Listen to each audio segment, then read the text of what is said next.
Peter Sarsgaard.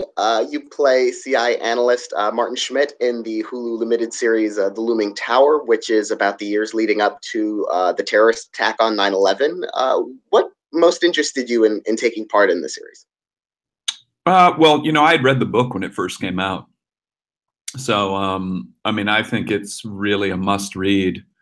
And so I wanted, the content of it to hit a wider audience and also to draw attention to the book. And then also the people involved. You have a documentary filmmaker, someone primarily known for that, Alex Gibney. And I thought that a person who was skilled in following the truth and trusting that the truth was entertaining enough and informative enough without inventing a bunch of stuff was very important, combined with Dan Futterman, who's he's an actor as well as a writer who writes incredibly well for actors. So it was that. I'm also frequently interested in characters that I don't understand when I first read them. And I think when I first read the pilot for it, which is all that you read, he was somebody that I didn't quite have a handle on. So if I'm asking questions, that usually makes me do it. What was the hardest thing to sort of wrap your head around this character, that you didn't understand at first? Why he, and now that I've played it, it seems like a silly thing, but why he didn't share, why he didn't see that working as a team would be better than working in isolation. Now, of course, that I see, if you think you're a genius, if you might be a genius on some level, it becomes very difficult to trust other people, to trust their opinions, to use what they've learned. And your worldview becomes incredibly myopic. And, we have people these days running things who believe that they're geniuses and don't participate very well, don't, play very well with others. So. Were you able to develop any kind of sympathy, or did you even feel like you needed any kind of sympathy for this character while playing him? I mean, it's never hard for me to find sympathy for people. I have sympathy for all kinds of people because we were all babies once. So, if you just start tracking things back and, I'm not very interested in playing like, the Lex Luthors of the world who have no motivation for what they're doing, just twist their mustaches. I've done that before, but it's not my favorite. So, if you're playing somebody where the writers are after real human behavior, then, you're going to find something to identify with. I believed some of the things that my character believed in. I just didn't believe in all of it, and some of it very vehemently didn't believe in. You mentioned Alex Gibney, who is best known as a documentarian, and he also is a director in addition to a producer of this series. What was it like working with him as on kind of a scripted series like this, given that his background is more in documentaries? There's this idea that good directors have to be kind of like horse whisperers, and he's not a horse whisperer. But I don't need a horse whisperer. He was very clear about the story he was trying to tell, and I helped him to tell it in the micro. He kind of looked at things in the macro. He looked at what this whole section might be about, what he hoped this scene might feel like. He didn't, and many of my favorite directors don't get involved in moment by moment by moment by moment. I actually enjoy having a lot of freedom in those sort of moments, those very small moments. You read the book, but was there any kind of additional research? Oh, wow. Well, did you read it twice at the time, or did you read it once? I read it when it came out. Yeah, I read it when it came out, and then I read it again when I knew I was doing it. Did you do any other additional research and preparation in order to play this role? Yeah, I talked to a former analyst. I had a former analyst who was, knew about what was going on in the agency during that time, and I had also played a person involved with the CIA um, in the Project Wormwood, which I'd done a year before. So there's lots of books and material that I had read through. So I understand like basically how it works. I knew what my job was, how it was different from other jobs. I had a sense of what the feeling was at the agency at that time.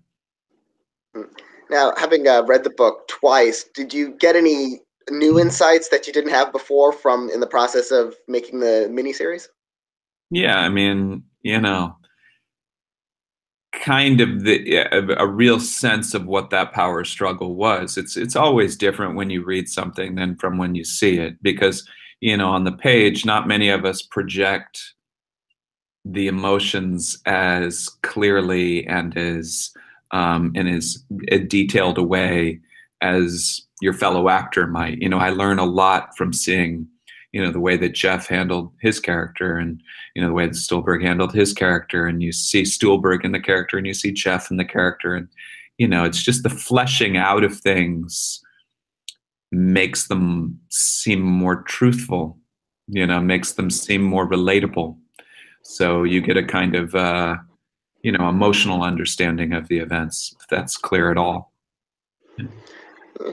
And was it also a challenging emotional experience? The fact that you're telling this story about the events leading up to 9/11, and the possibility that these characters that you're playing, better cooperation between them might have actually prevented it.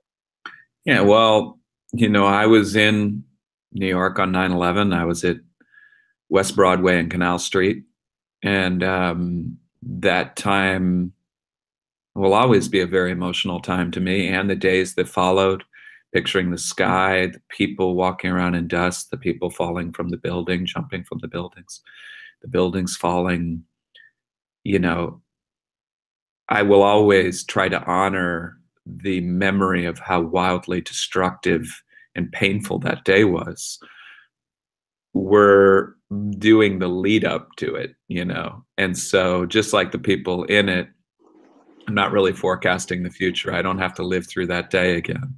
It would be a different thing if I had to, I do have a scene that takes place on that day, but it would be a different thing if the story kind of began after that. I think a lot of us, the years that followed, even in New York, felt really, really tough, and I actually don't think that this show could have been made afterwards. I don't think many of us were ready for self-reflection, thinking about the ways that we might have made mistakes. It was them. And of course, it's important at some point after we've had some time to think about the ways in which we contributed to this happening, which it's obvious that we did, that this could have been prevented. Now, from reading the book and making this miniseries, has this all informed your personal politics or philosophies in any way that that wasn't before the book and the miniseries? I don't. I mean, I'm a person who has political opinions. I really think of myself as like a humanist. It's what my job is. So I'm interested in what motivates all sides, and I see that. I vote Democrat. Am I? I don't. I most of the time. I think damn near all the time I vote a Democrat or independent. But like, I'm very interested in what makes people believe different things. So it's very interesting to step into the shoes of someone who is an isolationist, like our president, or like our president sometimes is, and try to understand that belief. I mean, there was, I remember reading in the book at one point, my character is kind of a composite character. And one of the people that I'm based off of, I remember saying something like, if we weren't involved in supporting the Saudis and the Egyptians and the Israelis, and we just minded our own, this wouldn't happen. They're not after us because we like pornography. And that type of thing is very interesting. You go like, right. This isn't like you're walking down the street and a bus hits you. It's not that type of thing.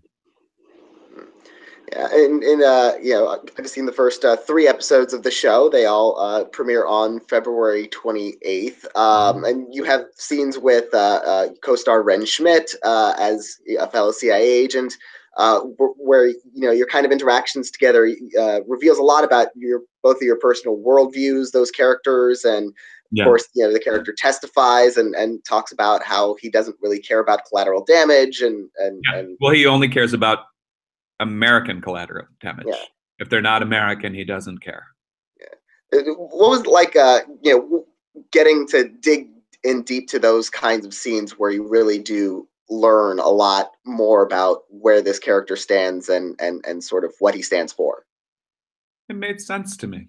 It's, you when you're playing someone who, look, if I met my character, I would probably have a lot to argue about with him. But if you really start doing this, and really seeing the world like through a tunnel, then it all starts to make sense. And you can actually understand the way that all kinds of people, from, people that are on the complete other side of the political spectrum from you, to even terrorists, operating in Al-Qaeda, why they do what they're doing. And I think it's very interesting to do that. And I think it's a big mistake not to, because to just think that you can just kill that thought, literally kill everyone who has that idea, is not going to cut it, because they have children and their children have those ideas. Or that you can just vote out the people that have the opposite view and will have our day, and that they will accept all the things that you want when your party is in power, and they will just take it and realize how wonderful it is also not the way it's going to work.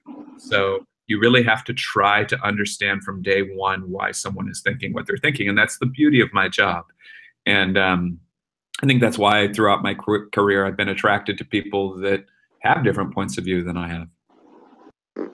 Your main adversary on the show is Jeff Daniels as CIA agent John O'Neill, who, of course, is frustrated by your character's lack of cooperation. How is it getting to butt heads with him? I mean, I loved pissing Jeff off on a personal level. It's like, I wanted to just, I'm from St. Louis. I'm a Cardinals fan, but I pretty much only root for them in the World Series, and I have no idea how they're doing in the season most of the time. I become acquainted with the players in the postseason. He's a Tigers fan through and through. He watches it on set. He's just constant. And so, I love taking, I love talking about how much I love the Cardinals around him. I loved not looking at him during scenes. I loved laughing at him on his coverage and just generally making life difficult for him. There's great fun in being adversarial. The whole point of acting, the whole idea of acting is I want something, and there's something in my way that prevents me from getting it. Whether it be a car, a girl, my legislation to go through, whatever it is. So he was just a great obstruction the entire time. And it was just fun to try to come at him this way, come at him this way, come at him, grab him, whatever. Just totally mess with him the entire time. And I hope it got to him eventually. You mentioned also that you worked on Wormwood with another famous documentarian, Errol Morris, where you were playing Frank Olson, the scientist in reenactments. How is that experience different from other acting work you've done?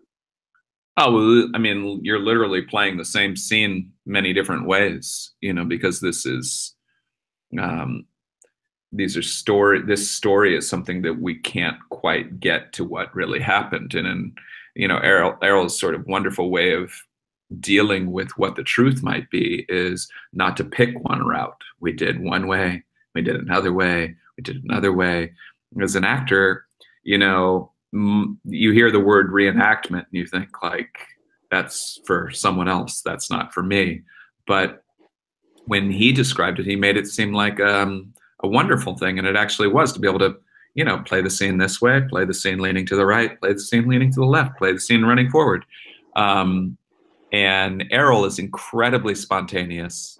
He says things during takes. He grabs the camera from the operator and operates it himself.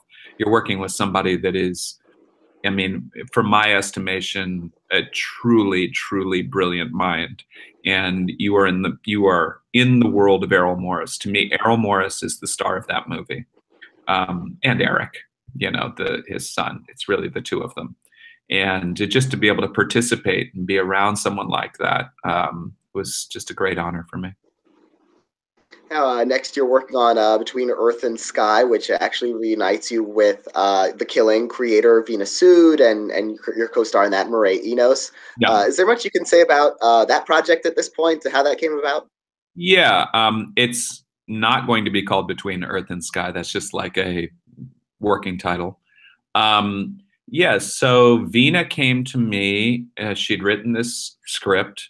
It's a thriller, but it's, like any good thriller, it is basically about something very human, which is, how unbelievably destructive it is when a family falls apart for a child, and how they will go to any means necessary to get that family back together. So what the kid wants in this movie is so understandable and so relatable, but what she does to get her family back together is diabolical in a way. She's, Joey King, a wonderful, lovely face, beautiful soul of an actress. But what she does in the film is brings her family back together. It works, but is wildly destructive. So, I had a great time working on The Killing for the one season that I did, and it was just a no-brainer to do it again with them. It was great.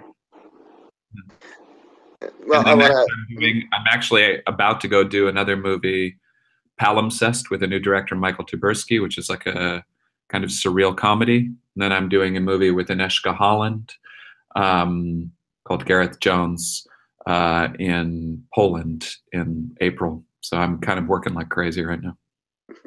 Well, it's always certainly good to keep busy, certainly in this business. Want to congratulate you on Looming Tower and all of those other things, all those other projects that I very much look forward to seeing.